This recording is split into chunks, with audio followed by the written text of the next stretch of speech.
ఎఫెసీయులకు రాసిన పత్రిక 6వ అధ్యాయం 10 నుంచి 18 వచనం.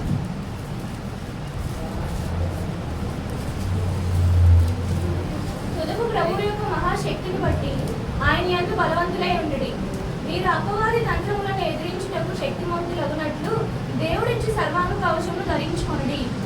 ఏలయనగా మనము పోరాడున్నది శరీరులతో కాదు గాని ప్రధానులతోనూ అధికారులతోనూ ప్రస్తుత అంధకార సంబంధులకు లోకనాథులతోనూ ఆకాశ మండలమందున్న దురాత్మల సమూహములతోనూ పోరాడు చేతను మీరు ఆపదినమందు వారిని ఎదిరించుటకును సమస్తము నెరవేర్చిన వారే నిలవబడుటకును శక్తిమంతులగునట్లు దేవుడిచ్చి సర్వాంగ కవచమును ధరించుకొనుడి. ఎలాగనగా మీ నడుములకు సత్యమును తట్టి కట్టుకొని నీతియను మైమరుపు తొడుక్కొని పాదములకు సమాధాన సువార్త వలన సిద్ధ మనస్సును జోడు తొడుక్కొని నిలవబడుడి. ఇవన్నీ గాక విశ్వాసమును డాలు పట్టుకొనుడి. దానితో మీరు దుష్టుని అగ్నిబాణములన్నిటిని ఆర్పుటకు శక్తిమంతులగుదురు. హల్లెలూయా. చూడండి, దేవుడు సర్వాంగ కవచం ధరించుకోమంటున్నాడు. ఎవరిని ఎదిరించడానికి? అపవాదిని ఎదిరించడానికి. అర్థమవుతుంది. ఇప్పుడు ఏమని చెప్తున్నాడంటే, ఇవన్నీ గాక విశ్వాసమును డాలు పట్టుకొనడి. దానితో మీరు దుష్టిని అగ్నిబాణములన్నింటినీ ఆర్పుటకు శక్తిమంతులవుదురు. హల్లెలూయా. దుష్టుని అగ్నిబాణములు ఆర్పుటకు మనం శక్తిమంతులు అగునట్లుగా విశ్వాసం అనేది డాలు పట్టుకోమంటున్నారు. చూడండి, ఎవరైనా బాణాలు వేసినప్పుడు కానీ ఈటెలు ఇస్తున్నప్పుడు కానీ ఇలా రౌండ్గా ఉంటుంది, అది ఇలా అడ్డు పెట్టుకుంటారు. అలాగా అపవాది వేసే అగ్ని బాణములు నువ్వు త్రిప్పి కొట్టాలంటే ఆ విశ్వాసం అనేది డాలు పట్టుకోవాలంట. ఈ అగ్ని బాణములు ఏంటి? అపవాది వేసేయి అంటే చూడండి, అపవాది వేసే అగ్ని బాణములు అంటే ఏం లేదు, మన మీదకి వచ్చి ఏదో బలవంతాన మనల్నేమి చంపేదు కొట్టేదు. అర్థమవుతుందా? దేవుని వాక్యాన్ని నమ్మకుండా చేయడమే దాని పని. హల్లెలూయా. అగ్నిబాణములు అంటే ఏంటి కాదు, దేవుని వాక్కును నమ్మకుండా చేయడమే దాని పని. ఆ నమ్మక పోవడంలోనే నీ ఆశీర్వాదం అంతా కోల్పోతాం. అందుకే పౌలు అంటాడు, మంచి పోరాటం పోరాడితిని, నా పరుగు కడముట్టించితిని, విశ్వాసాన్ని కాపాడుకుంటుని అన్నాడు. ఏ విషయంలో పోరాడాడు? యుద్ధం చేశాడా? ఏ యుద్ధం అంటే అపవాదితో యుద్ధం చేశాడంటే కాదు. దేవుని వాక్యం మీద నమ్మకాన్ని నమ్మకుండా తీసేసే పనే శాతాన్ని. అది ప్రతిరోజు పోరాడుతుంది, నువ్వు చచ్చే వరకు కూడా. చివరి క్షణంలో కూడా నువ్వు అపనమ్మకంలోకి వెళ్ళాలంటే అది గెలిచినట్టు. హల్లెలూయా. కానీ అపవాది వేసే అగ్నిబాణాలు అంటే ఏంటి అంటే నిన్ను వాక్యాన్ని నమ్మకుండా చేయడమే. యేసు ప్రభువారు అన్నారు, మీ ప్రతి బలహీనత యందు బలపరచువాడని నేనే. మీ బలహీనతల్లోని ఏ అయితే మీరు ఎదుర్కొంటున్నారో అవన్నీ నేను ఎదుర్కొని వచ్చాను, కాబట్టి నేను సహాయం చేయగలను అంటున్నాడు. ఏం సహాయం చేస్తాడు? ఆయన ఎదుర్కొన్నాడు అంటే ఒక తాగుబోతున్నాడు, ఆ తాగుబోతు తాగుతున్నాడు అనుకోండి, అది ఎదుర్కొని వచ్చాడా యేసయ్య? ఒక సిగరెట్లు కాల్చేవాడు ఉన్నాడు, ఒక దొంగ ఉన్నాడు, ఒక రౌడీ షీట్ ఉన్నాడు, ఇవన్నీ ఎదుర్కొని వచ్చాడా? కాదు. ఏ వ్యక్తినైనా పాడు చేసేది దేవుని వాక్కు మీద నమ్మకుండా నమ్మకం లేకుండా చేసే పని అపవాది చేస్తాడు. దాన్ని ఎదుర్కొంటూ యేసయ్య వచ్చాడు. హల్లెలూయా. అందుకే అపవాది వస్తున్నాడు, ఈ లోకాధికారి వస్తున్నాడు, వాడితో నాకు పని లేదు అంటున్నాడు. ఈ లోకాధికారి వస్తున్నాడు, వాడితో నాకు పని లేదు అంటే అపవాది ఎల్లప్పుడూ కూడా ఈ వాక్యాన్ని నమ్మకుండా చేసే పనిలో ఉంటుంది. నేను నమ్మకపోతే నువ్వు ఏదైతే నమ్ముతావో అందులోనే ఆశీర్వాదం ఉంటుంది. నమ్మకుండా చేయడంలోనే శాతాన్ యొక్క విజయం ఉంటుంది. హల్లెలూయా. నీ నమ్మకం మనుషుల మీద పెట్టేలా చేస్తుంది, డబ్బు మీద పెట్టేలా చేస్తుంది, నీ మీద పెట్టేలా చేస్తుంది, పరిస్థితుల మీద పెట్టేలా చేస్తుంది తప్ప దేవుని మాట మీద నమ్మకం ఉండనివ్వకుండా చేసేస్తుంది. హల్లెలూయా. చేయిస్తుంది ప్రార్థన. ఎలా చేస్తుంది? ఎలా చేస్తుంది అంటే నీ బలాన్ని, నువ్వు చేసే పనిని దేవుడు ఆశీర్వదించాలన్నట్లుగా ప్రార్థనలు చేపిస్తాడు. నువ్వు చేసే ప్రతి ఆలోచన దేవుడు దీవించాలన్నట్లుగా ప్రార్థనలు చేపిస్తుంది. అంటే వాక్యాన్ని మెల్లగా తప్పించేసి నేను రాంగ్ రూట్లో నడిపిస్తాను. అందుకే నువ్వు ఆశీర్వాదం పొందుకోలేకపోతావు. వాక్యాన్ని కరెక్ట్గా నువ్వు నమ్మితే ఖచ్చితంగా అపవాదును ఓడించేస్తావు. దేవుని యొక్క ప్రతి ఆశీర్వాదాన్ని పొందుకుంటావు. శాతాన్ ఏం చెప్పిందంటే, ఏదైనా వనంలో ఉన్న అవ్వకి చెప్పిన మాట ఏంటంటే, నిజం కానే కాదు, ఈ పండు తింటే చావనే చావు, ఇంకా దేవతల్లా అయిపోతారు, అలా అయిపోతారు, ఇలా అయిపోతారని అబద్ధం చెప్తుంది. శాతాన్ యొక్క ముఖ్య ఉద్దేశం ఏంటంటే దేవుని వాక్కును నమ్మకుండా చేయడమే దాని పని. ఆయన చెప్పిన మాట, వాగ్దానాన్ని ఖచ్చితంగా నమ్మేవో దేవుని ప్రతి ఆశీర్వాదం నువ్వు చూస్తావని దేవుడు మాట్లాడుతున్నాడు. దేవుని మీద విశ్వాసం ఉంచడం అంటే ఏంటి? ఆయన నోటి మాటను నమ్మడం, స్వీకరించడం, అంగీకరించడం.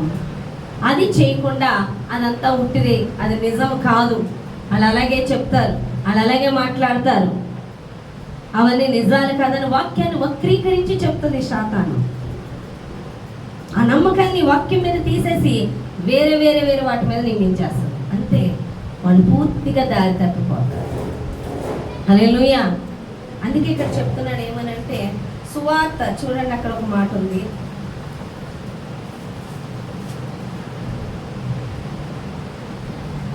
14వ వచనం. ఎలాగనగా మీ నడుమనకు సత్యమను దట్టి కట్టుకొని, నీతి అను మైమరుగు తొడుక్కొని, పాదములకు సమాధాన సువార్త వలనైన సిద్ధ మనస్సును జోడు తొడుక్కొని నిలువబడుడి. హల్లెలూయా. చూడండి, దేవుని బిడ్డలు ఖచ్చితంగా సత్యమే మాట్లాడాలి, నిజమే మాట్లాడాలి. ఒక్కొక్కరు నోరిప్పితే అబద్ధాలు. వాళ్ళు ఎలా ఫీల్ అవుతూ ఉంటారంటే, అబద్ధాలు ఆడేసి మోసం చేసేసాం పాస్టర్ అమ్మనో లేకపోతే ఎదుటోళ్ళనో ఆళ్ళనో ఏళ్ళనో అనుకుంటారు. అసలు విషయం ఏంటంటే, అబద్ధం ఆడుతున్నప్పుడు నువ్వు అపవాదిని అనుసరించి వెళ్తున్నావు. అపవాదిని అనుసరించి అపవాది చెప్పేది చేస్తున్నప్పుడు ఎవడది నీ మీదకి వస్తుంది? యేసుని నమ్మి యేసుకు లోబడితే యేసు ఆశీర్వాదం మనకు వస్తుంది. అపవాదిని నమ్మి అపవాది చెప్తున్నట్లు నిలబడితే ఏమొస్తుంది? నరకం వస్తుంది. అవునా కదా? అపవాది పనులు చేస్తూ, అపవాది ఆడమన్నట్టు అబద్ధాలు ఆడుతూ, అపవాది చేయమన్నట్టు చేస్తూ మేము ఆశీర్వదింపబడ్డాం హాహా అనుకుంటే ఆడుండు చోటు రేపు ఆడికొచ్చే తీర్పు నీకు వస్తుంది.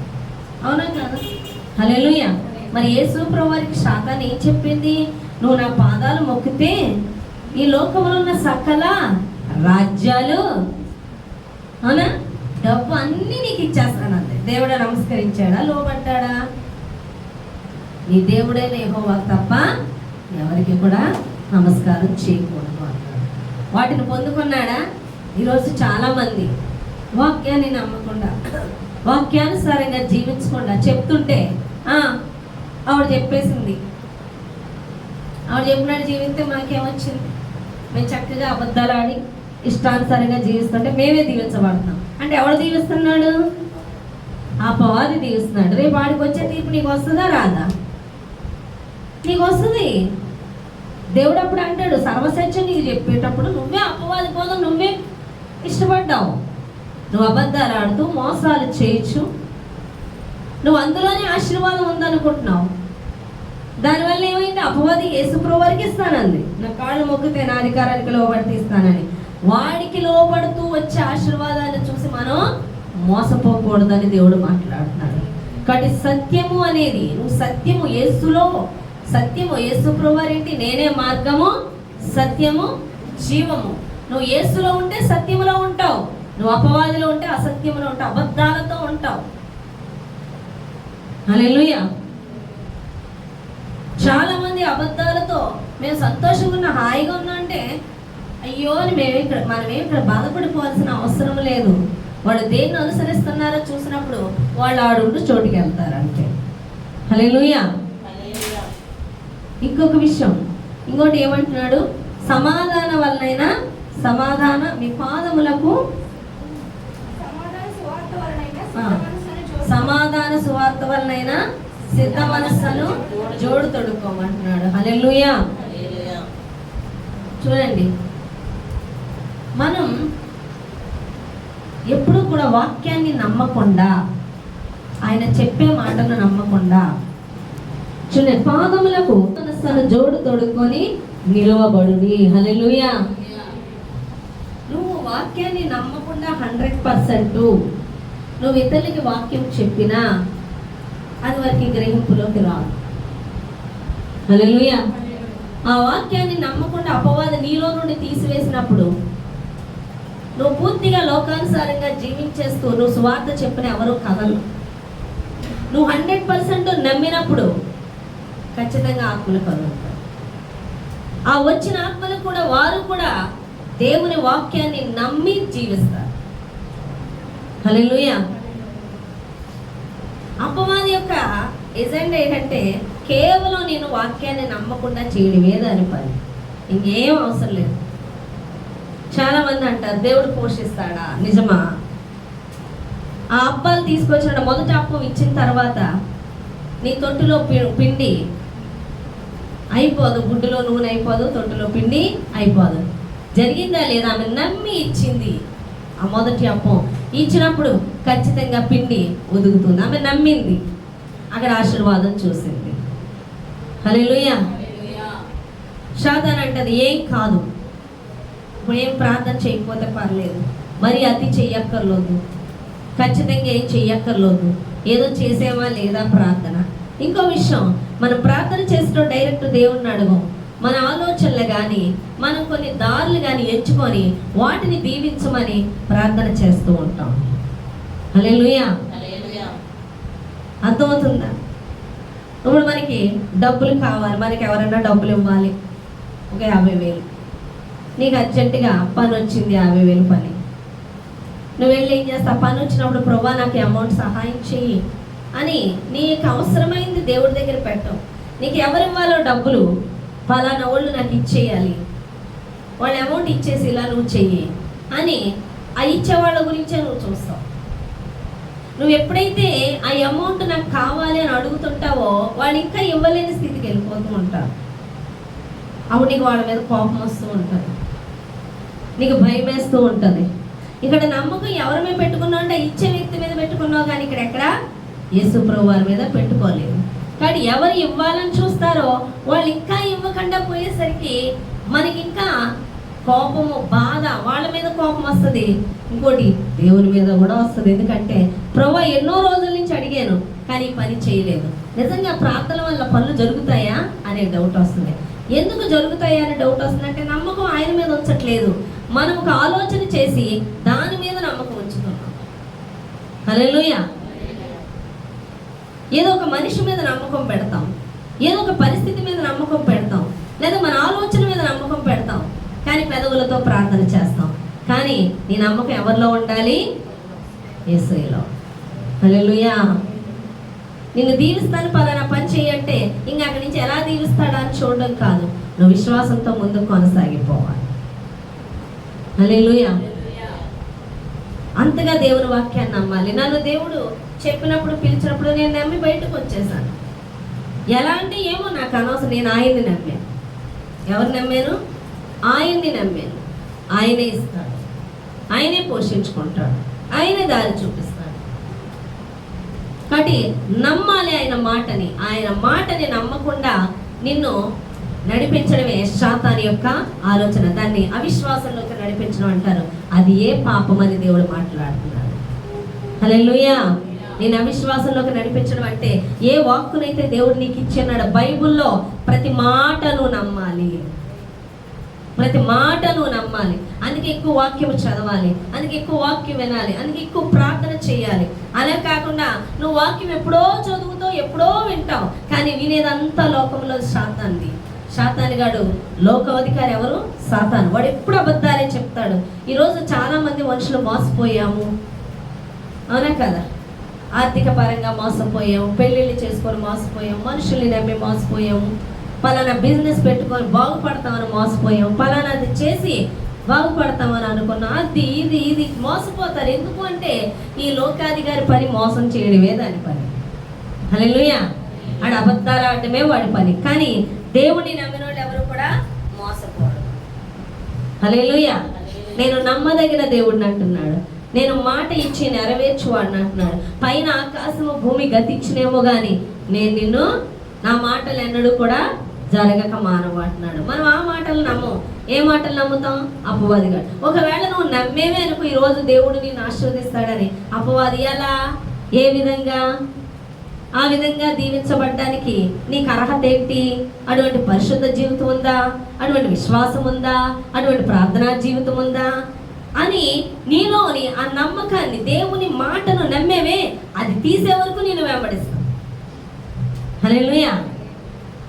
అనేక మాటలు వేస్తుంటది. అప్పుడు విశ్వాసం అనేది డాలు అడ్డు పెట్టాలి. హల్లెలూయా. విశ్వాసముతో నిలబడాలి. నువ్వు ఒక డెసిషన్ తీసుకొని దేవుడి కోసం నిలబడితే వెంటనే మాట్లాడుతుంది సాతాను నీతో, లేదా ఎవరో ఒకరిని పంపిస్తుంది, నీలో నమ్మకాన్ని లాగేస్తుంది, ఆశీర్వాదం కోల్పోతావు. హల్లెలూయా. కాబట్టి దేవుని మాటను నమ్మాలి. ఎఫెసీయులకు రాసిన పత్రికలో 1వ అధ్యాయం 18వ వచనం నుంచి చదువుదాం. చూడండి.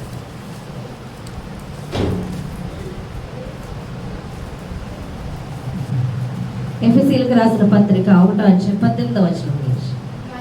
మరియు మీ మనోనేత్రములు వెలిగింపబడినందున ఆయన మిమ్మల్ని పిలిచిన పిలుపు వలన నిరీక్షణ ఎట్టిదో, పరిశుద్ధులలో ఆయన స్వాస్థ్యం యొక్క మహిమైశ్వర్యం ఎట్టిదో, ఆయన క్రీస్తునందు వినియోగపరిచిన బలాతిశయమును బట్టి విశ్వసించు మనయందు ఆయన చూపుచున్న తన శక్తి యొక్క అపరిమితమైన మహత్యం ఎట్టిదో మీరు తెలుసుకోవాలి. చాలమ్మా. హల్లెలూయా. చూడండి, ఆయన పిలిచిన పిలుపు వల్లనైన నిరీక్షణ ఎట్టిదో, పరిశుద్ధులలో ఆయన స్వాస్థ్యము యొక్క మహిమైశ్వర్యం ఎట్టిదో, ఆయన క్రీస్తునందు వినియోగపరిచిన బలాతిశయమును బట్టి విశ్వసించు మన యందు ఆయన చూపుచున్న తన శక్తి యొక్క అపరిమితమైన మహత్యం ఎట్టిదో మీరు తెలుసుకొనవలెనని. హల్లెలూయా. పౌలు ఏమంటున్నాడో తెలుసా?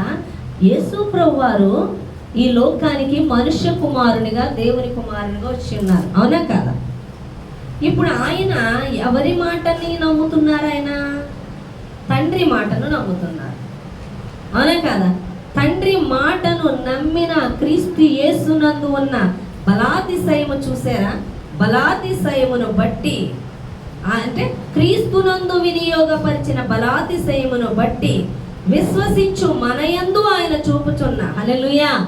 యేసు ప్రభువారు తండ్రి మాట నమ్మి అపవాది మాట నమ్మేవాడు కాదు ఆయన. అందుకే యేసు ప్రభువారు ఈ లోకాధికారి వస్తున్నాడు, నాతో వాడికి నాతో పని, నాతో వాడికి పని. అలాగే ఆయన అరణ్యంలో కొనుక్కోబడినప్పుడు కూడా అపవాది మాటను ఎదిరించారు యేసు ప్రభువారు. ఆయన ఎప్పుడు కూడా తండ్రి మాటను నమ్మాడు.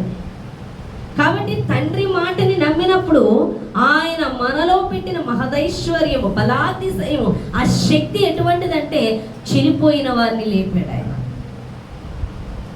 మృతులను సజీవులుగా లేపాడు, రోగులను స్వస్థపరిచాడు, దెయ్యాలను వెళ్ళగొట్టాడు, కుంటి వారికి కాళ్ళు ఇచ్చాడు, గుడ్డి వారికి కళ్ళు ఇచ్చాడు.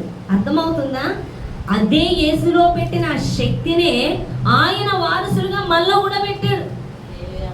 యేసు ప్రభువారు అద్వితీయ కుమారుడు దేవునికి. అవును కదా? మనం కూడా ఎవరు? ఆయన వారసులం, దేవుని బిడ్డలం. మనం అంటున్నాం కానీ మనకు స్పృహ ఉండట్లేదు మనం ఎవరమంట. అందుకే యేసు ప్రభువారు చెప్తున్నారు, సహోదరులు మీరు నాకు, ఆయన పెద్ద కుమారుడైతే మనం తర్వాతి వారు, ఆయన వారసులం. మిమ్మల్ని దాస్యపాత్మ పెట్టలేదు, మీకు దత్తపుత్రాత్మను దత్తత తీసుకున్నాడు. ఆయన తన రక్తం ఇచ్చి కొనుక్కున్నాడు, ఆయన వారసులుగా చేసుకున్నాడు. మనం ఆయన వారసులం. అందుకే యేసు ప్రభువారు ఆయన వారసులము కాబట్టే నేను విశ్వాసముతో, తండ్రి యందు విశ్వాసంతో నేను చేసిన కార్యాలు మీరు కూడా నా యందు విశ్వాసం ఉంచినప్పుడు ఇంకా అంతకన్నా ఎక్కువ చేస్తారని చెప్పాడు. హల్లెలూయా. ఎందుకు చెప్పాడు? ఏ క్రీస్తునందు ఏ దేవుని శక్తి పనిచేసి అక్కడ అద్భుతాలు చేస్తుందో అదే శక్తి మనలో కూడా పనిచేస్తుందంట. ఆ మాటే చెప్తున్నాడు అక్కడ. చూడండి, దేవుడు ఆయన క్రీస్తునందు వినియోగపరిచిన బలాతిశయమును బట్టి విశ్వసించు మనయందు ఆయన చూపుతున్న తన శక్తి యొక్క అపరిమితమైన మహాత్యం ఎట్టిదో మీరు తెలుసుకొనవలెను. హల్లెలూయా. క్రీస్తునందు పెట్టిన మహదేశ్వర్యం ఎట్టిదో అదే మహదేశ్వర్యము శక్తి నీలో కూడా పెట్టి ఉన్నాడు. ఆ విషయం గ్రహించాలి. అది గ్రహించిన సేవకుల ద్వారా దేవుడు విశ్వాసుల ద్వారా అద్భుతాలు ఆశ్చర్య కార్యాలు కూడా చేస్తారు. మీకు ఒకసారి చెప్పారుగా, స్మిత్ విగ్గిల్స్వర్త్ అని ఆయన చనిపోయిన వాళ్ళు లేపాడు. కాళ్ళు లేని వాళ్ళకి కాళ్ళు లేకపోతే కాళ్ళు వచ్చాయని చెప్పాను. చెప్పులు కొనుక్కోమని చెప్పాడు ఆయన, అవునా కాదా? చనిపోయిన తన భార్యని లేపాడు. అనేక మంది మృతులను లేపాడు. ఎందుకు లేపాడంటే ఏ క్రీస్తులో ఆ శక్తి పనిచేస్తుందో అదే మనలో కూడా పనిచేస్తుంది. హల్లెలూయా. ఆయన అపవాది చెప్పే అబద్ధాలకి లోబడలేదు. తండ్రి మాట నమ్మాడు. తండ్రి మాట నమ్మాడు కాబట్టే ఆ కార్యాలు చూశాడు. అదే విశ్వాసులు ఆయన యొక్క శిష్యులు నమ్మారు కాబట్టి ఆయన్ని కూడా వాళ్ళని కూడా ఇద్దరిద్దరుగా పరిచయకి పంపినప్పుడు వాళ్ళు దెయ్యాలు వెళ్ళగొట్టారు, వాళ్ళు అద్భుతాలు చేశారు, వాళ్ళు స్వస్థతలు జరిగించారు. హల్లెలూయా. కాబట్టి బైబిల్ నందున్న ప్రతి మాట నువ్వు నమ్మాలి. నువ్వు నమ్మకుండా ఏ విషయం నీ గురించి ఏ పరిశుద్ధాత్మ దేవుడు ఏ విధంగా చెప్పాడో ఆ విధంగా చెప్పకుండా శాతాను నిన్ను తప్పించేసి విశ్వాసము నుండి తొలగించేసి అవిశ్వాసములోకి నిన్ను నడిపించి దేవుని ఆశీర్వాదం నువ్వు చూడకుండా నీ ద్వారా అనేకులు ఆశీర్వదింపబడకుండా శాతాన్ని నిన్ను తొలగించేస్తూ ఉంది. హల్లెలూయా. అందుకే నీకు వాక్యం మీద సరైన నమ్మకం లేనప్పుడు నువ్వు సువార్త ప్రకటించినా ఆ సువార్త వెళ్ళదు, వాళ్ళ హృదయాల్లో ఫలించదు.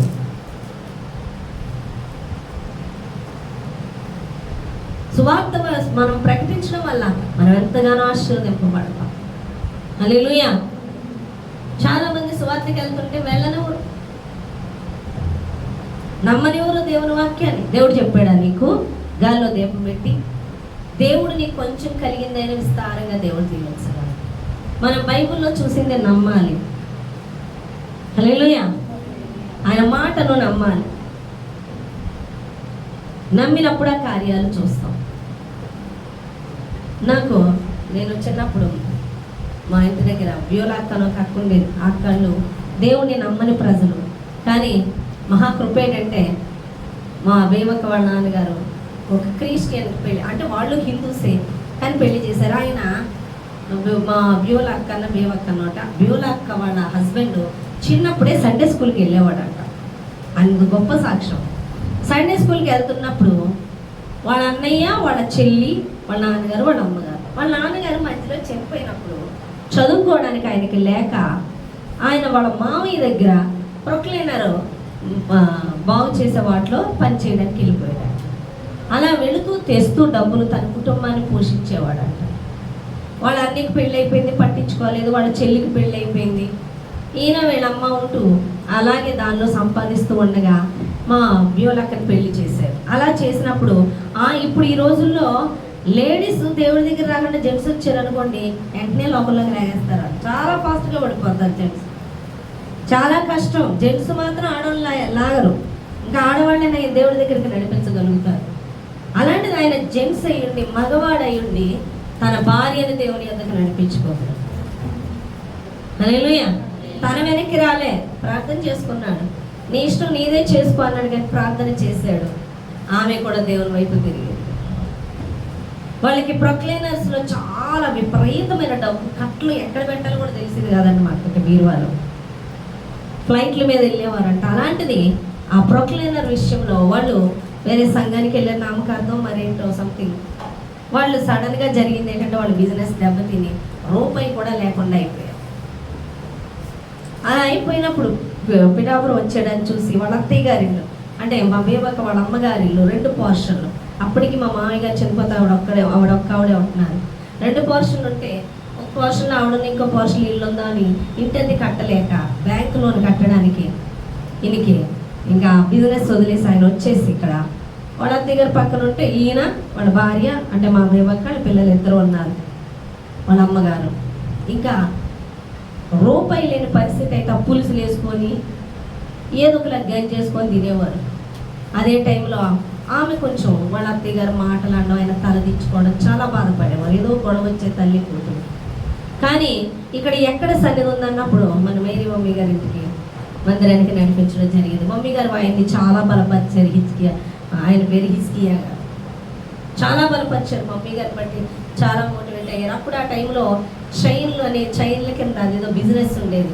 ఒకళ్ళు ముగ్గురిని జాయిన్ చేస్తే ప్రోడక్ట్స్ అమ్మిస్తే వాళ్ళు ఒక్కొక్కరు ఒక్కొక్క ముగ్గురిని, అలాగే ఈయనకి డబ్బులు వచ్చి ఆ డబ్బులతో నెలకి ఏదో విధంగా కడుతూ కొంచెం కొంచెం అప్పులు తీరుస్తూ ఇంట్లో అలా గడిచేది. అలా గడిచినప్పుడు ఆమె బేవక్కాలు అందరూ కూడా ఆ చర్చికి వెళ్ళేవారు, మమ్మీ గారి చర్చికి. ఆ తర్వాత ఆయన ఏదో పని నుండి విజయవాడ ప్రొక్లైనర్ పని మీద ఏదో పార్ట్స్ పని మీద వస్తే అయితే విజయవాడ ఎలాగో వచ్చారు. అందులో ఒక ఆయన అన్నారంట, మీరు పలానా మూర్తి గారు కదా, మీరు పలానా బిజినెస్ చేసేవారంటే అవును అని. అదే పలానా పార్ట్ల గురించి మీకు తెలుసు కదంటే అవునంటే, మా షాప్లో చేయండి, ఆ పార్ట్ల విషయంలో మీకు మంచి నాలెడ్జ్ ఉంది, మేము నెలకు 5,000 ఇస్తామన్నారు. అప్పుడు 5,000 అంటే ఇప్పుడు 34,000 శాలరీ. సరే వస్తానన్నారు. మరి విజయవాడ పిఠాపురం షిఫ్ట్ చేసేలేదు ఫ్యామిలీని. ఆయన అన్న మంచి మాట ఏంటో తెలుసా, నువ్వు పిల్లలు ఇక్కడుండి పరిచర్యలో పాల్గొనాలి, పరిచర్య మాత్రం మానవు, మీరు పరిచర్యలోనే తిరగాలని చెప్పారు. పిల్లలు స్కూల్కి వెళ్ళిపోతే మా అక్క పొద్దున్నే లేచి రెడీ అయిపోయి 10 హౌస్ విజిటింగ్ వెళ్ళి మమ్మీ గారు ఏ పరిచర్య చెప్తే ఆ పరిచర్యకి సేవకులు కూడా వెళ్ళిపోయారు. అలా వెళ్ళిపోతున్నప్పుడు ఇక్కడ ఈయన చేసే షాపు విస్తరించడం మొదలైంది. అదే టైంలో వాళ్ళ సిస్టర్ వాళ్ళ హస్బెండ్కి ఎయిడ్స్ రావడం వల్ల అతను ఇక పూర్తి అయిపోయి సిక్ అయిపోయి ఏంటో గొడవలే ఆమెను ఆమె పిల్లల్ని కూడా తీసుకొచ్చేసారు. ఆమె పిల్లలు ఎంతమంది ఉన్నారు, అన్ని చిన్న పిల్లలే. ఆమె వచ్చేసింది. ఇంక ఈవిడితో పడక వేరొక ఇల్లు అద్దెకి తీసుకొని పిఠాపురంలోనే వాళ్ళ అత్తయ్య గారు అంటే మా బేవక్కాళ్ళ అత్తయ్య గారు, బేవక్కాళ్ళ 2 పిల్లలు, వాళ్ళ చెల్లి, వాళ్ళ 2 పిల్లలు, ఎంతమందిని పోషించారు. కానీ ఆయనకి దేవునికి లోబడుతూ ఆదివారం చర్చికి రావడం, పరిచర్యలో ఆమె పాల్గొంటే వీళ్ళందరినీ పోషించడమే కాదు, ఇక్కడ ఈయన షాప్ పెట్టడం, షాప్లో చేయడం కాదు, ఈయనే షాప్ పెట్టేశారు. అంతగా దేవుడు ఆశీర్వదించాడు. ఆల్రెడీ ఇక్కడ నేను వివాహమై వచ్చినప్పుడు ఒక్కోసారి ప్రతి వారం అక్కడ వెళ్ళారు. ఒక్కోసారి అక్క ఇక్కడికి వచ్చి ఆదివారం వెళ్ళలేనప్పుడు వాళ్ళ ఫ్యామిలీ వచ్చినప్పుడు పిల్లలకి సెలవులు వచ్చినప్పుడు మమ్మీ గారు అన్నారు, అక్కడ జ్యోతి ఉందిగా ఆరాధన, అక్కడికి వెళ్ళమని. హల్లెలూయా. అప్పుడు నేను అక్కడ ఇంట్లో ఉన్నప్పుడు సీతలపేట వాళ్ళ ఫ్యామిలీ అక్కడికి వచ్చేవారు. ఒక్కో ఆదివారం ఆరాధనకి వెళ్ళాలి కాబట్టి ఖచ్చితంగా అక్కడికి వచ్చేవారు. అలాగా ఆయన ఆశీర్వదింపబడ్డారు. తర్వాత పిఠాపురం వెళ్ళిపోవడం, దేవుడు అన్నాడు ఎంత కోల్పోయారో దానికి రెట్టింపిస్తానని. ఆయన అది కోల్పోకముందు ఇల్లు, కారు ఉండేది. ఇప్పుడు 2 కార్లు, అప్పుడు 5 లక్షల ఇల్లే 10 లక్షల ఇల్లు కట్టించారు. తర్వాత ఇప్పుడు కాకినాడలో వాళ్ళు షాప్ పెట్టుకున్నారు.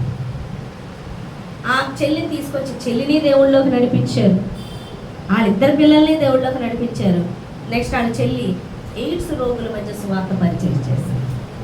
అనేక మందికి సువార్త ప్రకటించి ఆమె చాలా ఆనందంగా చనిపోయారు. తర్వాత ఆమె అయిపోయాక ఈలోపు మా బ్యోలక్క వాళ్ళత్త అంటే వాళ్ళ బ్యోలక్క వాళ్ళ నాన్నగారి చెల్లు వాళ్ళ హస్బెండ్ కొడితే చంపేస్తానన్నట్టు వస్తే ఆవిడ వచ్చేసింది ఇక్కడికి అడిగిపోయి. ఆవిడకి 3 ఆడపిల్లలు. ఆమె ఇక్కడ దేవుళ్ళలో బలపడుతూ ఆవిడని కూడా వీళ్ళే పోషించడం. ఆమె ఇక్కడ బలపడుతూ ఫోన్లు చేస్తే వాళ్ళ 3 పిల్లల్ని సిద్ధపరిచేసి వాళ్ళ 3 పిల్లలు కూడా దేవుళ్ళలోకి మారిపోయారు. చూడండి, వీళ్ళు సువార్త పరిచయం చేయడమే కాదు, వీళ్ళు అభివృద్ధి చెందుతూ అనేక ఆత్మలు దేవుళ్ళలోకి నడిపించారు. నిన్న మేము మా బ్యూలాక్ వాళ్ళ అమ్మగారు చనిపోతే మమ్మీ గారు అక్కడ మెసేజ్ ఇవ్వడానికి నన్ను రమ్మన్నారు. దేవుడు అన్నాడంట జ్యోతిని నిలబెట్టి ఇక్కడ అన్నప్పుడు మమ్మీ గారు వెంటనే డాడీ గారితో పాటు అరే నువ్వు ముందు మెసేజ్కి నువ్వు చెప్పు 20 నిమిషాలు, తర్వాత డాడీ గారు చిన్న మెసేజ్ ఇస్తారు, మా డాడీ గారు కూడా మెసేజ్ ఇస్తారు, నువ్వు ఖచ్చితంగా మాట్లాడమంటున్నాడు దేవుడు, పరిశుద్ధాత్మని మాట్లాడతారు రమ్మన్నప్పుడు నేను వెళితే వాళ్ళు దేవుళ్ళ వాళ్ళందరూ కూడా కట్టబడ్డారు. హల్లెలూయా. మీకు అర్థమవుతుంది? ఆయన విస్తరించాడు, వాళ్ళందరూ కూడా అనేకులు దేవుళ్ళలోకి నడిపించబడతారు. ఎందుకు అంటే ఆయన తన భార్యను సువార్త చెప్పే విషయంలో ఆమెను పంపించాడు, ముందుకు పెట్టాడు. మా సైడ్ ఏమి ఫ్యామిలీ వెళ్ళిపోరు పనులకి, మెయిన్ జెంట్స్ వెళ్తారు, లేడీస్ ఇంట్లోనే ఉంటారు. కానీ ఆయన చేసింది ఏంటంటే కేవలము స్వార్థ పనికి పంపించి ఆయన బహుగా దీవించబడ్డాడు. 2 కారులో కారు ప్రతి ఆదివారం ఏజెన్సీకి డాడీ గారిని తీసుకెళ్ళడానికి యూజ్ చేస్తారు. చర్చ్ కన్స్ట్రక్షన్లో విత్తడానికి ఆయన ముందుంటాడు, ఎక్కువ ఆయన విత్తుతాడు. చాలా సాఫ్ట్ మైండ్, ఎంత సంతోషంగా ఉంటారు, అంత ఫేస్లో పరిశుద్ధాత్మ సన్నిధి ఉంటుంది. నేను పలకరించాను, అందరినీ ప్రేమగా ఆదరిస్తాడు ఆయన. హల్లెలూయా. వాళ్ళ అత్తయ్య గారు ఎంతో టార్చర్ పెట్టినప్పుడు ఆ టైంలో, అంటే కొంచెం సణుకోడు, కానీ ఇప్పుడు ఆమె ముసలి వయసులో ఆయన ఇంట్లోనే ఉంచి చూసుకున్నాడు. హల్లెలూయా. ఇంతగా దీవించబడ్డానికి కారణం ఆయన స్వార్థ పరిచర్య ఇచ్చాడు, ఆయన వాక్యాన్ని నమ్మడం, ఆయన దేవునికి లోబడు. ఈరోజు ఈ బైబిల్లో ఉన్న ప్రతి మాట నమ్మను. ఒక వాక్యం విని కొంచెం నమ్మి బయటికి వెళ్తే సాతాను అనేక మాటలు నీకు పెట్టి ఆ వాక్యాన్ని లాగేస్తుంది నీ హృదయంలోంచి. ఇది నిజమా? కానే కాదు, ఇది అబద్ధం. దేవుడు నేను ఆశీర్వదిస్తాడన్న, పోషిస్తాడన్న, ఎలా పోషిస్తాడు, ఎలా దీవిస్తాడు, ఎలా స్వస్థత వస్తుంది, ఎలా తగ్గుతుంది? డాక్టర్ చెప్పేశాడు కదా. ఎలా మనుషులంత కఠినంగా ఉన్నారు, ఎలా ఈ సమస్య తీరుతుంది, ఎలా నీ ఇంట్లో వాళ్ళు ఇంత కఠినంగా ఉంటే ఎలాగ నువ్వు దేవుళ్ళలో నడిపించబడతావు, ఎలా నువ్వు బాప్తీసం తీసుకుంటావు, ఎలా రక్షణలో నడిపించబడతావు? అనేక మాటలు చెప్తే మనం దేవుని వాక్యాన్ని నమ్మక వాడు చెప్పిన మాటలు నమ్ముతూ వాడి అధికారం కిందకి వెళ్ళిపోతున్నాం. అందుకే ఏ ఆశీర్వాదము చూడట్లేదు. దేవుడు అంటున్నాడు, నన్ను ప్రేమించే వారిని నేను ఆస్తికర్తలుగా చేస్తాను అంటున్నాడు. ఆయన్ని ప్రేమించడం అంటే, ఆయన అంటే వాక్యము. ఆయన వాక్యాన్ని ప్రేమించిన వాళ్ళు ఆయన మాట నమ్ముతారు, ఆ మాటని నమ్ముతారు. నమ్మిన వాళ్ళు దీవించబడతారు. ఈరోజు ఆస్తికర్తలుగా దీవించబడటం లేదు. ఆయన యొక్క శక్తి నీలో పనిచేయట్లేదు. నీ ద్వారా దురాత్మను పారిపోవడం లేదు, నీ ద్వారా దీవెనలు రావటం లేదు. అంటే కారణం ఏంటంటే నమ్మడం లేదు మాటని. ఆయన చెప్పిన మాట నువ్వు విశ్వసించట్లేదు, రిసీవ్ చేసుకుంటలేదు. దానికి ఒకవేళ రిసీవ్ చేసుకున్నా వెంటనే అపవాది మాట్లాడేస్తుంది. నీవంత పరిశుద్ధరాలు కాదు, నువ్వంత ప్రార్థనా పరురాలు కాదు, నువ్వు వెళ్తే చెప్తే వినరు, నువ్వు ప్రార్థన చేస్తే అది జరగదు అని అపవాది మాట్లాడితే నిజమే కదా. ఎక్కువ అపవాదికి చోటిచ్చే వాళ్ళు దేవుని వాక్యం ఉండదు. దేవుని వాక్యం లేనప్పుడు ఆశీర్వాదం ఉండదు. ప్రతిదినం మీరు పరిశీలన చేసుకోండి, నిజంగా వాక్యాన్ని నమ్ముతున్నారా? అందుకే అన్నాడు, నమ్ముట నీ వలనైతే నమ్మువానికి సమస్తము సాధ్యమే. నీ వలనైతే అన్నాడు. నమ్మట్లేదు. మీరు నన్ను నమ్మి ఈ కొండ నీళ్ళ సముద్రంలో పడమంటే పడుతుంది అంటున్నాడు. సమస్యతో మాట్లాడమని చెప్తున్నాడు. నమ్ముతున్నామా? యేసుప్రభువు వారు కూడా ఉంటే శిష్యులు ఏం చేస్తున్నారు? అన్నీ చూశారు అద్భుతాలు, కానీ పడవలో ఉన్నప్పుడు ఆయన అమరమర పడుకుంటే గాలి తుఫాన్ రాగానే ఆయన లేపుతున్నారు. ఆయన అందుకే కోపడ్డారు. అల్ప విశ్వాసులారు, ఎంతకాలం మిమ్మల్ని భరిస్తారు? ఆ గాలిని సముద్రాన్ని ఆయన గద్దించారు. మీరు నన్ను అడుగుతారేంటి? మీరు గద్దించండి నమ్మితే. ఆ నమ్మడం మనం లేదు. ఈరోజు ఆయన వాక్కుని నమ్ముతున్నాం అనుకుంటూ నమ్మని వారిగా క్రైస్తవులు ఉండిపోయారు. అందుకే అద్భుతాలు ఆగిపోతున్నాయి, అందుకే స్వస్థతలు ఆగిపోతున్నాయి, అందుకే దేవుని ఆశీర్వాదం పొందుకుంటలేదు. ఎందుకంటే అపవాది ఆ నమ్మకాన్ని దొంగిలించేస్తుంది, అవే అగ్ని బాణాలు వేస్తుంది నీ మీద. అందుకే దేవుడు సర్వాంగ కవచం ధరించమని దేవుడు మాట్లాడుతున్నాడు. వాడిని ఎదిరించాలి. వాడిని ఎదిరించాలంటే సర్వాంగ కవచము ధరించాలి. అంటే దుష్టుడి మాటలను నమ్మకుండా వాడి మాటలు తిప్పి కొట్టాలి. ఆ పనే యేసు ప్రభువు చేశారు. హల్లెలూయా. అపవాదిని ఎదిరించారు. వాడి మాట నమ్మలే, తండ్రి అయిన దేవుని మాటను నమ్మారు. ఈరోజు ఈ వాక్యమును చదువుతున్న ప్రతి మాటను నమ్మాలి, నమ్మి కదిలిపోవాలి. కొంతమంది అప్పుడెప్పుడో అంటారు, కాదు నువ్వు నమ్మేవా, నీకు వాక్యము నీ దగ్గరికి వచ్చిందా, నువ్వు నమ్మేవా, నువ్వు కదరా. నువ్వు నమ్మినప్పుడు ఆ దేవుని శక్తి చూస్తావు. అందుకే అంటున్నాడు యేసుప్రభువు వారు అక్కడ ఆ మాటలు మరి ఒక్కసారి చదువుదామండి. ఒకసారి నిన్ను పిలిచిన పిలుపు, నిన్ను ఏ పని కొరకైతే పిలిచాడో, నేను ఏం చేయమని, అది చిన్న పనైనా పెద్ద పనైనా, అది ప్రార్థన అయినా ఏదైనా. మరియు 17వ వచనం, మీ మనోనేత్రాలు వెలిగింపబడినందున ఆయన మిమ్మల్ని పిలిచిన పిలుపు వల్లనైన నిరీక్షణ ఎట్టిదో, పరిశుద్ధులలో ఆయన స్వాస్థ్యం యొక్క మహదైశ్వర్యం ఎట్టిదో. మిమ్మల్ని పిలిచాడే, ఆయన నమ్మారే, ఆయన వారసులమైన పరిశుద్ధులమైన మనలో పెట్టిన ఆయన మహదైశ్వర్యం ఎట్టిది అంటే మళ్ళీ ఎవరున్నారు? యేసు. హల్లెలూయా. అది ఎట్టిదో ఆయన క్రీస్తునందు వినియోగపరిచిన బలాతిశయమును బట్టి విశ్వసించు మనయందు ఆయన చూపుతున్న తన శక్తి యొక్క అపరిమితమైన మహాత్మ్యం ఎట్టిదో మీరు తెలుసుకోవాలను. యేసులో తండ్రి ఉన్నాడు, అవునా కాదా? యేసులో తండ్రి ఉన్నాడు, మనము ఉన్నాం. మనలో యేసు ఉన్నాడు, యేసు అయినా యేసు యొక్క తండ్రి ఉన్నాడు. హల్లెలూయా. అంటే మీలో పెట్టిన మహదైశ్వర్యం ఎట్టుదో, క్రీస్తులో ఉన్న మహదైశ్వర్యం అయినటువంటి తన తండ్రి ద్వారా అద్భుతాలు చేసినప్పుడు నీలో ఉన్న మహదైశ్వర్యం ఎట్టుదో తెలుసుకున్నప్పుడు నీ ద్వారా కూడా కార్యాలు జరుగుతాయి. అది తెలియకుండా దొంగిలించడమే సాతాను యొక్క అగ్ని బాణాలు. ప్రతి నిత్యం ప్రతి ఒక్కరితో సాతాను మాట్లాడుతుంది. పౌలుతో కూడా మాట్లాడేది, పౌలు దగ్గర కూడా దొంగిలించడానికి చూసేది వాక్యం. అందుకే అంటున్నాడు, మంచి పోరాటం పోరాడి తన విశ్వాసాన్ని కాపాడుకున్నాను, నా పరుగు కడముట్టించుకుని విశ్వాసాన్ని కాపాడుకున్నాను. అంటే విశ్వాసాన్ని దేవుని వాక్యం మీద నమ్మకం ఉంచకుండా అపనమ్మకస్తులుగా చేయడానికి అది ప్రయత్నించేది ప్రతి ఒక్కరిలో చేస్తుంది. కాబట్టి ఆయన ఎదిరించాడు, పోరాడాడు. ఈరోజు నీ పోరాటం ఏంటో తెలుసా? ఈ వాక్కును నమ్మకుండా నీ మీద ఉన్న ఉద్దేశము, నీ మీద ఉన్న ప్రణాళిక నీ ద్వారా జరగకుండా నీ ఆశీర్వాదాన్ని ప్రతిదాన్ని కూడా పోగొట్టే విధంగా ప్రతినిత్యం సాతాను నీతో మాట్లాడుతుంది. అది సాతానని కూడా నీకు తెలియట్లేదు, ఆ విధంగా అది మాట్లాడుతుందని కూడా నువ్వు అనుకోవట్లేదు. నేను అనుకుంటున్నాను అనుకుంటూ దినమెల్లా లోకంతో గడిపి వాక్యం ఎప్పుడో గుర్తొచ్చినప్పుడు దింపిస్తే నీకెంత మాత్రం కూడా ఆయన శక్తి ఎరగని దాని కింద. నువ్వు ఎడతెగక వాక్యం చదవాలి. నువ్వు రోజంతా కష్టపడి వచ్చినా మా దరిద్రం ఇంతే, దేవుడు ఎక్కడ ఆశీర్వదించాడు, దేవుడు ఎక్కడ దీవించాడు అంటే నువ్వు ఎంతసేపు నీ బలాన్ని నమ్ముకుంటున్నావు, లోకంలో నీ పనిని నమ్ముకుంటున్నావు, నీ చుట్టూ ఉన్న పరిస్థితులు బట్టి మాట్లాడుతున్నావు తప్ప దేవుని వాక్కులో ఉన్న శక్తిని నువ్వు చూడట్లేదు. గుప్పెడు చూడండి, తొట్టిలో ఉన్న కొంచెం పిండితోని కొంచెం నూనెతోని కరువు దినాలంతా పోషింపబడినప్పుడు నువ్వెందుకు పోషింపబడవు? అది నమ్మడం లేదు. నువ్వు నమ్మినప్పుడు నీకున్న దానిలో దేవుడిని నమ్మితే నువ్వు విస్తారంగా దీవించబడతావు. నువ్వు ఎక్కువ సంపాదించడం ఎందుకు కాదు, ఎక్కువ నేనేం చేయాలన్నది కాదు, నువ్వు ఎక్కువ వాక్యాన్ని చదివి దాన్ని నమ్మితే నీ చుట్టూ ఉన్న పరిస్థితులన్నీ మారిపోతాయి.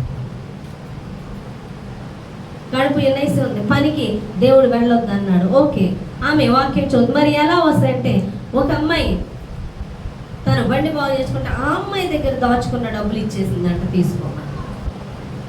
దేవునికి లోబడితే దేవుడు పని చేస్తే ఎంత గొప్ప ఆశీర్వాదం ఉంటుందా అని. మనం చేసుకున్న పనిలో చేసే పనిలో మనం విస్తారంగా దీవించబడాలంటే ఎంతసేపు మన పనిలో ఉండడం కాదు, స్వార్థ ప్రకటించాలి. ఆయన వాక్కును నమ్మి నువ్వు దేవుని పని చేస్తూ నీ పని చేస్తున్నప్పుడు నీ ప్రతి పనిలో నువ్వు దీవించబడతావు, ఆశీర్వదింపబడతావు. హల్లెలూయా. ఆయన ప్రతి మాట వాక్యం చదువుతున్నప్పుడు నమ్మాలి, స్వీకరించాలి. ఇది తండ్రి చెప్పిన మాట, ఇది నమ్మదగింది. మనం పాటలు పాడుతూ ఉంటాము, అవునా కదా?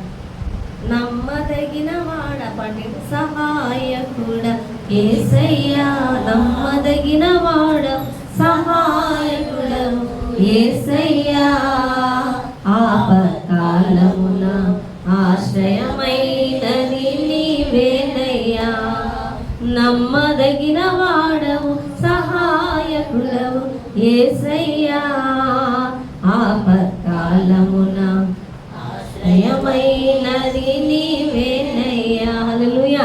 ఆయన నమ్మదగిన వాడు. ఆయన ఆకాశము భూమి గతించినేమో కానీ నా మాట ఒక్క పుల్లైనా పోదని దేవుడు మాట్లాడుతున్నాడు. ఇన్ని మాటలు చెప్పినా మనం అపవాది మాటలే నమ్ముతాం. నువ్వు అపవాది మాటలు నమ్మిన మరుక్షణం దేవుని యొక్క వాగ్దానం ఎత్తుకెళ్ళిపోయినట్టే. దేవుని వాగ్దానం మనల్ని ఆశీర్వదిస్తుంది, సాతాను వాగ్దానం ఆశీర్వదింపవద్దు. ఆశీర్వదించినట్లుగా కనబడుతుంది కానీ తీర్పులో నిలబడుతుంది మనల్ని. హల్లెలూయా. వాడి సంబంధులు వాడున్న చోట్లకే వెళ్తారు, అంటే నరకానికే. హల్లెలూయా. కాబట్టి మనం ఎక్కువ దేవుని వాక్కుని నమ్మాలి. నమ్మకుండా అపవాది నీ మీద అగ్ని బాణములు వేస్తుంది, అంటే దొంగిలించడానికి. ఆ దొంగిలించకుండా నువ్వేం చేయాలి? వాక్యం అనేది ఖడ్గాన్ని, అంటే నువ్వు ఎక్కువ వాక్యం చదవాలి. ఆ చదివిన ఆ వాక్యాన్ని, ఆ గ్రహించిన దాన్ని బట్టి నువ్వు నమ్మకం ఉంచడం ద్వారా, విశ్వాసం ఉంచడం ద్వారా ఆ అగ్నిబాణాలు ఎదుర్కొంటావు. అంటే అపవాదిని ఈజీగా జయిస్తావు అని దేవుడు మాట్లాడుతున్నాడు. అందుకే విస్తారంగా వాక్యం చదివి ప్రతిదీ నీ కొరకైనా మాట నీతో మాట్లాడిన ప్రతిదీ నమ్మి అడుగులు వేస్తుంటే ఆ దేవుని శక్తి ఆ నమ్మకుండా శాతాన్ని వెనక్కి లాగేస్తున్నప్పుడు వెనక్కి అడుగేసావా, ఆ రోజు ఆశీర్వాదం కోల్పోయినట్లే. హల్లెలూయా. దేవుడు ఏం చెప్తున్నాడు? అది త్వరపడి చేయమంటే కాదులే, అలా వద్దులే, అక్కడ జరగదులే, అక్కడ ఇదిలే అదిలే. నువ్వు నమ్మి అడుగు వేస్తుంటే అడుగుని వెనక్కి లాగేస్తుంది, అంతే, అక్కడ ఆశీర్వాదాన్ని కోల్పో.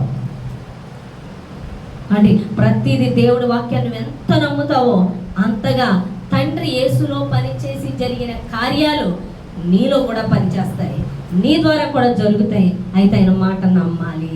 ఆ నమ్మకుండా ఉండే విధంగా చేయడంలోనే మంచి బిజీగా ఉంటుంది శాతాను. ఆదాము అవ్వ నుంచి ఇప్పటి వరకు కూడా అదే పనిలో ఉంది. నిన్నేం భయపెట్టేది భూతంలాగా, నిన్ను శ్రమ పెట్టదు, తీయగా మాట్లాడుతుంది. హల్లెలూయా. అవునా కదా? పండు తినొద్దు అన్నమాట కఠినంగా ఉంది, కానీ తిను అన్నమాట తీయగా ఉంది శాతాన్ని చెప్పింది. హల్లెలూయా. దేవుడు ఫలానాలు చేయొద్దు, నా విషయంలో ఇది నమ్మంటే కఠినంగా మనకు అనిపిస్తుంది, కానీ అపవాది దేవుడు చేయొద్దు అన్నది, దేవుడు నమ్మొద్దు అన్నది నమ్మించేలాగా, దేవుడు నమ్మమన్నది వద్దనేలాగా చాలా తీయగా చేస్తుంది. హల్లెలూయా. తీయగానే వస్తుంది. లేకపోతే ఈరోజు ఇంతమంది శాతంలో పడిపోయాడంటే కారణం ఏంటంటే అది చాలా తీయగా కదులుతుంది. హల్లెలూయా. పరిశుద్ధాత్మ దేవుడు ఎప్పుడు ఒకలాగే మాట్లాడతాడు. నువ్వు నమ్మి కదలాలి. ఆ నమ్మి యేసు మాట మీద కదిలినప్పుడే వాళ్ళే పరమందు ఉంటారు. నువ్వు వాడి మాటలో, సాతాను మాటలో నమ్మితే పని చేయదు. కాబట్టి ఆ అపనమ్మకాన్ని నీలో పెట్టడం కోసం ఆ వాక్కును నమ్మకుండా పరికర విధాల శాతం నీతో మాట్లాడుతుంది, నీ ద్వారా మాట్లాడుతుంది, చుట్టూ ఉన్న మనుషుల ద్వారా మాట్లాడుతుంది, పరిస్థితుల ద్వారా కూడా మాట్లాడుతుంది. పరిస్థితులు కూడా చూపించి దొంగిలించేస్తుంది ఆ వాక్యాలు. నమ్ముకోబోతుంది. హల్లెలూయా. చూడండి, యేసు ప్రభువారు ఒక అతను నమ్మి తన కుమార్తెకి బాగోపోతే వచ్చి నమ్మి, అయ్యా మీరు వచ్చి స్వస్థపరిస్తే నా కూతురు బాగుంటుందని తీసుకెళ్తున్నాడు. నమ్మి తీసుకెళ్తున్నాడు, తన కూతురు బాగుపడుతుందని, స్వస్థత వస్తాను. ఈలోపు శాతాన్ని నమ్మకాన్ని పోగొట్టే పనిలో ఉంది రెడీగా. యేసుప్రభువారు కూడానే ఉన్నారు, కానీ ఏం చేసింది? అక్కడ వెళ్ళి కుమార్తెని చంపేసి వచ్చేసారు. ఆవిడ దగ్గర ఉన్న పిల్లలు కొంతమంది వచ్చి, బోధకులు శ్రమ పెట్టొద్దు, వదిలే ఇంక ఇక్కడ ఆయన, ఎందుకంటే ఆమె చనిపోయింది. చూసారా, ఆయన ఎంతో నమ్మకంతో నా కూతురికి బాగాలేదు, ఈయన వచ్చి స్వస్థపరుస్తాడని నమ్మకంతో వస్తున్నాడు ఆయన. ఇప్పుడు ఏం చెప్తున్నారు వీళ్ళు? వద్దొద్దు, చంపేసింది ఇక్కడ శాతాను, చంపేసి వచ్చి వద్దొద్దు, బోధకుని శ్రమ పెట్టొద్దు, చనిపోయింది ఆల్రెడీ నీ కూతురు అని చెప్తుంది. అంటే ఆ నమ్మకాన్ని తీసేస్తా. ఆ నమ్మకం ఎలాంటిదో తెలుసు, ఆయనలో ఉన్న నమ్మకం ఇక్కడ ఈ కుమార్తె లేచిపోవాలి. యేసుప్రభువారు అన్నారు, వాళ్ళ మాటలు లక్ష్య పెట్టకు.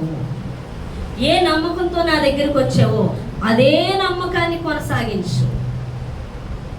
నమ్మకాన్ని తీసేయడానికి శాతాన్ని చూస్తుంది, అదే నమ్మకాన్ని ఉంచమని ఆ మాట మీద దేవుడు చెప్తున్నాడు. ఏ నమ్మకంతో వచ్చావు అదే నమ్మకం కొనసాగి, అదే నమ్మకంతో తీసుకెళ్ళాడు. మీరందరూ బయట ఉండండి అన్నాడు. ఆ కుమార్తెను లేపి తీసుకొచ్చాడు. శాతాన్ ఏం చేసింది? వద్దొద్దు, బోధకుని శ్రమ పెట్టొద్దు, ఇక్కడ చనిపోయింది, పంపించమని అనే చెప్పేస్తున్నారు వచ్చి. అది ఎవరు చెప్తున్నారు? మనతో కూడా అలాగే మాట్లాడుతుంది. నువ్వు నమ్ముకుంటావేమో పలానా పని జరుగుతుందని, వదిలేసుకో, హోప్స్ అయిపోయింది అక్కడ, అయిపోయింది, ఏదో కొంచెం హోప్స్ ఉన్నాయి, ఇంకేముంది, అయిపోయింది అని మనం ఏకీభవించేస్తాం. లేదు, నీకు పరిస్థితి అక్కడ ఆ అమ్మాయి రోగంతో ఉందని తీసుకెళ్తున్నాడు, కానీ అక్కడ చంపేసింది. ఏదో రోగంతో ఉంటే వచ్చి బతుకుతాడు అనుకుంటే చంపేసింది, ఇంకేముందో హోప్స్ పోయాయి అని వెళ్ళిపోయాడా? విశ్వాసంతో వెళ్తే ఆ కుమార్తె బతికే. నువ్వు ఏదన్నా పని మీద విశ్వాసం పెట్టుకున్నప్పుడు, దేవుడు పెట్టుకోమన్నప్పుడు వెళ్తుంటే, లేదు అక్కడ జరగదన్నట్టు పూర్తిగా అయిపోయినట్టు చెప్తే మనమే అనేస్తాం, అయిపోయింది ఇంక లేదు అని. కాదు, నువ్వు అదే విశ్వాసం నుంచి దేవుడు కొనసాగిస్తావు. హల్లెలూయా. నేను బిఎడి రాసినప్పుడు సీటు అంతకుముందు రాసినప్పుడు 16,000 దాకా, 15,000, 12,000 దాకా తీశారు. ఆ నెంబర్ వరకు తీశారు. అప్పుడు నాకు 16,000 వచ్చింది. నెక్స్ట్ మళ్ళీ బిఈడి రాసినప్పుడు నాకు 9,000 వచ్చింది. 9,000 దాకా వస్తే సరే 12,000 దాకా పిలిచారు. ముందు నాకు వచ్చేస్తుంది సీట్ అనుకుంటే 5,000 దాకానే పిలిచి ఆగిపోయారు. ఇక పిలవలా. కానీ నేను అన్నాను, ప్రభువా నేను నిన్ను నమ్ముతున్నానని నమ్మి వదిలేశాను. నమ్మేసి వదిలేసాను. జరిగిన విషయం ఏంటో తెలుసా? దగ్గర 3 నెలలు 4 నెలలు గ్యాప్ వచ్చేసింది. ఒకసారి పిలిచాక మళ్ళీ పిలుస్తుంటారు, పిలవలా. అప్పుడు గ్యాప్ వచ్చినప్పుడు ఇంకేముంటుంది, ఇంక పిలవరు, అక్కడితోనే ఆపేశారు అనుకున్నాం. అయితే మా అన్నయ్య ఫ్రెండ్ వచ్చి, అరే మొన్నే 1 వీక్ అయిందంట పేపర్లో వేసారు. మళ్ళీ పిలిచారు, నువ్వు వెళ్ళావా అని అడిగాను. నాకు తెలియదు అప్పటికి. అవునా, నాకు తెలియదండి అన్నాను. ఒక పేపర్ వేయించుకో, అలా ఏదో పేపర్లు వేసారు రా, నాకు ఏ రోజు గుర్తు లేదంటే, అవును ఆ రోజు గురువారం శుక్రవారం పరిగెత్తుకి వెళ్ళిపోయి మా ఫ్రెండ్ దగ్గరికి పేపర్లన్నీ ఎదిరితే అందులో ఉంది. ఇక టైం 2 డేసే ఉంది నాకు. గబగబా రెడీ అయిపోయి అక్కడికి వెళ్తే నాకు సీట్ వచ్చింది. హల్లెలూయా. నేను నమ్మకం వచ్చాను, అయిపోయింది ఇంక తీరు సీట్లు అయిపోయింది అన్నారు, కానీ దేవుడు తీపిచ్చాడు. కానీ ఎక్కడది విశ్వాసం? సాతాను ఏం చెప్తుంది? ఆపేసింది, ఇంకా లేదని చెప్తుంది. అదే నమ్మూరుకుంటే, కానీ అప్పుడు నేను లేదు నా దేవుడు ఇస్తాడని విశ్వాసంతో ఉంటే నేను చూసుకోలేదు. మా అన్నయ్య ఫ్రెండ్ని పంపించి చెప్పించాడు దేవుడు. ఆయన ఇవ్వాలనుకుంటే పంపించన్నా చెప్తాడు, ఏదైనా చేయగలడు. హల్లెలూయా. నమ్మకం ఉంచాలి. ఆయన మాటను నమ్మితే మనం ఆ కార్యం చూస్తాం. కాబట్టి ఈ నమ్మకుండా చేసే పనులు సాతాను ఎక్కడా నీ మీద పోరాడదు. ఒకటి, దేవుడి వాక్యాన్ని నువ్వు నమ్ముతావు, అక్కడ నమ్మినప్పుడు అద్భుతాలు చూస్తావు, స్వస్థతలు చూస్తావు, సాతాను ఓడిపోవడం చూస్తావు, విడుదల చూస్తావు, ఆత్మను పొందుకోవడం చూస్తావు, దెయ్యాలు వెడిలిపోవడం చూస్తావు, సమృద్ధిని చూస్తావు, విడుదల చూస్తావు, దర్శనాలు చూస్తావు. ఇవన్నీ చూడకుండా చేయడమే సాతాను పని. ఆ వాక్కు నమ్మకుండా చేసేయడం వల్ల పూర్తిగా ప్రార్థనా శక్తి చూడలేవు. ఏ ప్రార్థన చేసినా ఏమీ జరగట్లేదు అనుకుంటావు, దర్శనాలు రావట్లేదు అనుకుంటావు, అద్భుతాలు అంటారు అవన్నీ ఉట్టిదే అనుకుంటావు. ఎంతగా నిన్ను అపనమ్మకంలో పడేసి మొత్తం తీసేస్తుంది సాతాను. అవన్నీ ఉట్టిదే, అలాగే చెప్తారని చెప్తుంది. నమ్మితే చూసి, అందుకే నమ్మితే వాడి మాటల మీద నమ్మకం ఉంచుకో. ఏ నమ్మకంతో వచ్చావు అదే కొనసాగించి అన్నాడు, ఆ కుమార్తెను బతికించాడు. అందుకే నమ్ముట నీ వలనైతే నమ్మువారికి సమస్తము సాధ్యం అంటున్నా. నువ్వు నమ్మాలి. హల్లెలూయా. నువ్వు నమ్మే వ్యక్తివి సత్యములో నిలవాలి, అబద్ధాల్లో కాదు. ఎందులో నిలవాలి? సత్యములో నిలవాలి. ఒక్కొక్కడు నోటి నిండా అబద్ధాలే, నోరిప్పితే అబద్ధాలు. వాళ్ళు అనుకుంటారు మేము పాశ్రమని భలే మోసం చేస్తాం అనుకుంటారు. ఎవరు తీసుకొని కూతురు వాళ్ళే పడతారు. నువ్వు అబద్ధాలు ఆడుతున్నప్పుడు నువ్వు ఎవరిని అనుసరించి అబద్ధం ఆడుతున్నావు? అపవాదిని అనుసరించి. ఆ అపవాది నిన్నే వాడుకుంటున్నాడు. అప్పుడు అపవాదికి వాడబడుతున్న నువ్వు ఎక్కడికి వెళ్తావు? నరకానికే వెళ్తావు. అపవాదికి వాడబడుతున్నప్పుడు దీవెనలు వచ్చేస్తున్నట్టుగా ఉంటాయి. హల్లెలూయా. అర్థమవుతుందా? మరి వాళ్ళు అబద్ధాలు ఆడతారు, వాక్యానుసారంగా జీవించరు. వాళ్ళు బాగున్నారంటే అది గడ్డి పువ్వు సాయంత్రానికి వాడిపోద్ది, తీర్పులోకి వెళ్తుంది. నువ్వు వెళ్ళాలనుకుంటే నో ప్రాబ్లం. హల్లెలూయా. కాబట్టి సత్యములో నువ్వు ఉండాలి, వాక్యములో నువ్వు ఉండాలి. అర్థమవుతుందా? అపవాదిని ఎదిరించు, అగ్ని బాణములు ఎదిరించుటకు నువ్వు విశ్వాసం అనేటి డాలు ధరించుకోవాలి. ఆయన మాటను నమ్మాలి. ఆ నమ్మకుండా తీసేయడం పనిలోనే సాతాను ఉంటుంది. నువ్వు ఈ రోజు ఏదన్నా నమ్ముతున్నప్పుడు అపవాది మాట్లాడడం కూడా నువ్వు వెంటనే సరిగ్గా గ్రహిస్తే, హల్లెలూయా, నువ్వు దాని మాట ఏకీభవించావా అంతే, పూర్తిగా నువ్వు ఆశీర్వాదాన్ని కోల్పోతావు. దేవుని మాట నమ్మి నిలబడ్డావా ఎటువంటి కార్యాలైనా చూస్తావని దేవుడు మాట్లాడతాడు. చిన్న మాటలు దేవుడు దీవించి ఆశీర్వదించును గాక. ఆమేన్. ప్రార్థన చేద్దాం అండి.